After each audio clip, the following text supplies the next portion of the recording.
반갑습니다, 여러분. 자, 오늘 볼 문제는 운동량과 충격량 그리고 일에 대한 문제예요.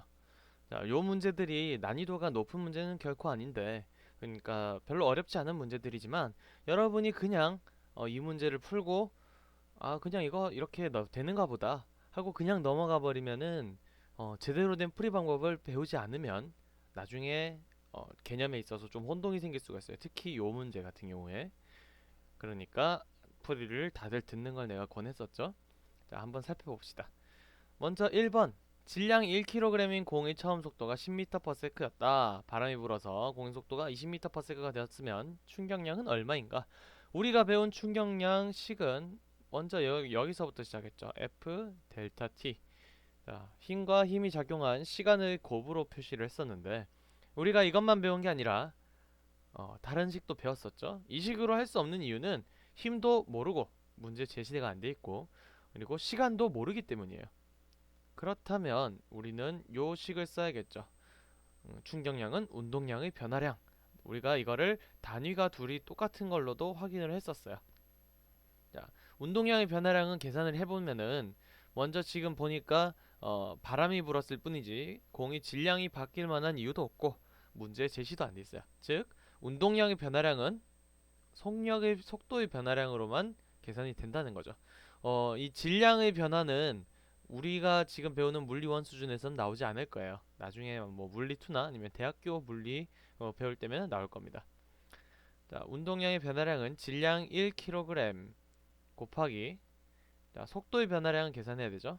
근데 지금 진행하는 방향으로 바람이 불었기 때문에 공의 속도의 방향이 바뀌지는 않았어요. 그렇기 때문에 자, 20m/s 빼기 10m/s 그러니까 10Nm/s가 되는 거죠. 혹은 뭐 kg m/s 이렇게 적어줘도 전혀 관련은 없어요. 자, 그 다음 2번 문제 왼쪽이라 돼 있는데 이게 학습지에 걸 그대로 가져다 보니까 이렇게 됐어요. 자, 이 그림에서 세타가 30도, F가 50N 그리고 내가 학습지에다가 실수로 빼먹었는데 이동 거리를 1m라고 하면 한 일의 크기는 자, 1이라는 거는 식이 이렇게 됐죠. fs 코사인 세타로 나왔는데 자, 여기 다 나와 있고 1만 계산하라고 하니까 얼마나 편한 문제예요. 자, 이렇게 되죠. 그러면은 코사인 30도는 2분의 루트 3이니까 계산하면 25 루트 3 줄 혹은 뭐 뉴턴 미터 자, 이렇게 되죠. 쉬운 문제예요, 굉장히. 이거는 뭐 기초 중에 기초 문제죠. 여러분이 문제집 같은 걸 보면은 그냥 내용 설명이 있고 그 밑에 나와 있는 내용 설명이 있고 그 밑에 뭐 짜투리 문제 조금씩 있죠? 요런 거 아니면 이쪽에 있는 그런 문제들이에요. 굉장히 쉬운 문제. 그 다음 이거는 이제 방향을 계산해야 되는 방향을 생각해야 되는 문제예요.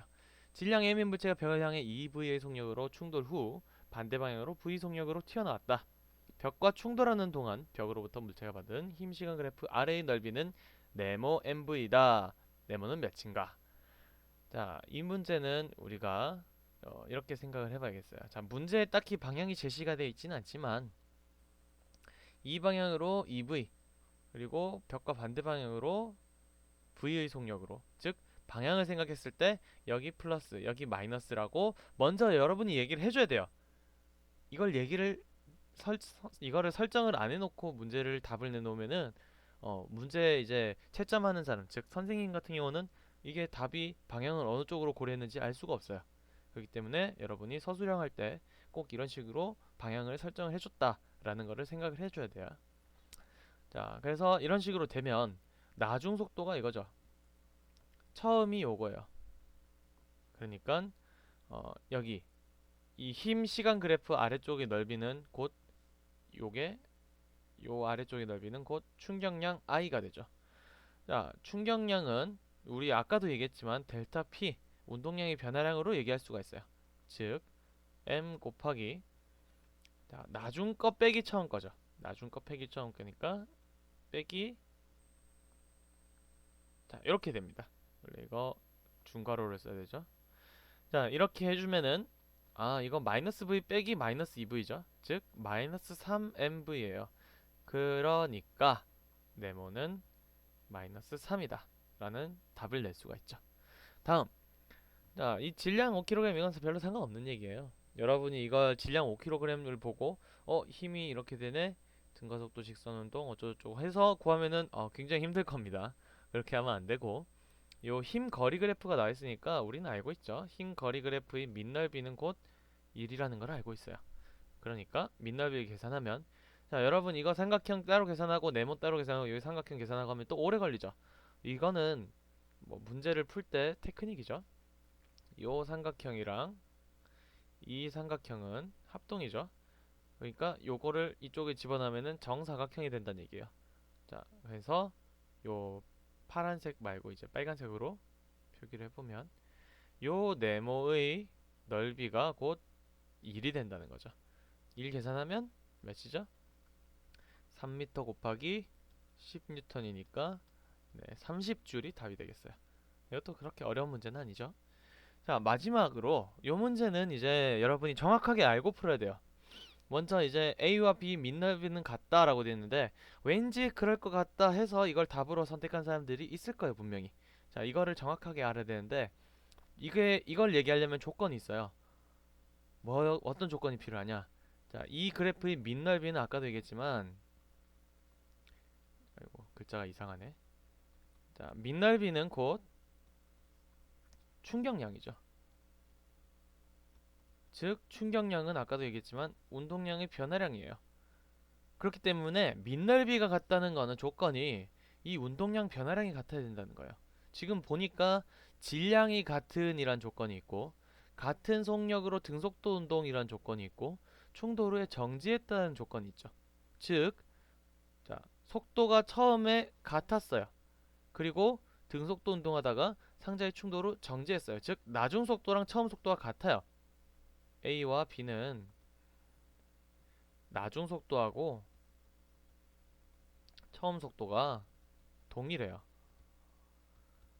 자, 이 동일하니까 당연히 운동량 변화량도 얘도 같다는 거죠.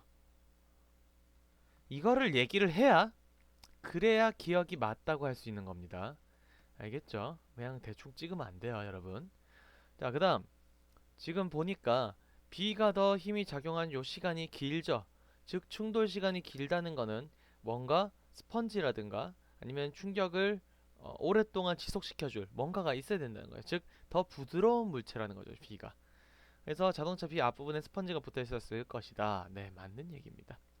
실제 자동차였다면 A에 타고 있던 운전자가 더 큰 부상을 입었을 것이다. 자, 요 A랑 B는 충격력이 차이가 나요. 충격력이 굉장히 큰 차이를 보이죠. 2배 정도의 차이를 보이는데, 이러면은 이제 운전자가 더 큰 부상을 입는 게 당연해요. 운전자한테 더 큰 충격력이 가해진다는 거죠.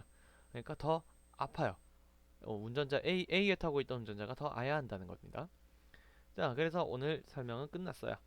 여러분 이 부분은 그렇게 어려운 부분이 아니고 다음 시간에 배울 역학적 에너지 보존 혹은 뭐 이제 역학적 에너지 이런 얘기들이 조금 까다로울 수 있으니까 다음 시간에 조금 각오를 해두도록 하세요.